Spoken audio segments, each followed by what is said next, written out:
C'est le petit matin, et les femmes se hâtent vers le tombeau. Elles ont dans le cœur ce vide immense, laissé par les événements des derniers jours et la mort terrible de Jésus en croix, et une peine incommensurable. Dans les mains, les aromates pour aller oindre son corps. La veille du Shabbat les a privées de ce geste d'ultime respect et d'affection. Elles se sont levées avant le point du jour, et rien ne peut les arrêter, sauf la pierre qui ferme le tombeau. Qui donc pourra l'ouvrir? Elles ont été devancées. La pierre est roulée, et à côté du tombeau, un jeune homme vêtu de blanc, discret, signe, comme lors de la transfiguration, pour que le lecteur pense à Dieu. Assis à droite, elles sont effrayées. Il leur dit de ne pas avoir peur, mais peuvent-elles l'entendre?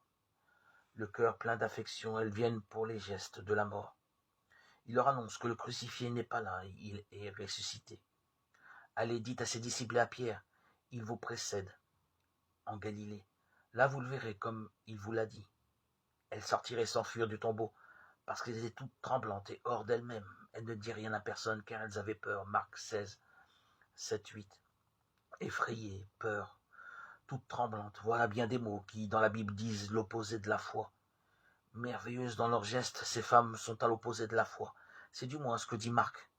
Les autres évangiles parlent autrement de cette scène.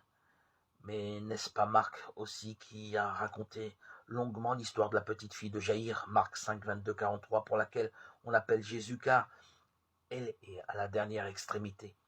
Le temps que Jésus vienne, elle est morte. Autour d'elle, c'est l'agitation, les pleurs. Jésus met tout le monde dehors.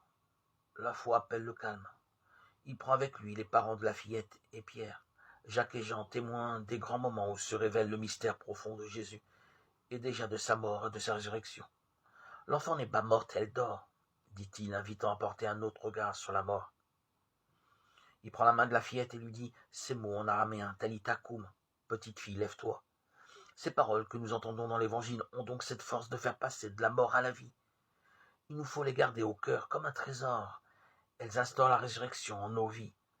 Elles y inscrivent aussi avec force l'espérance.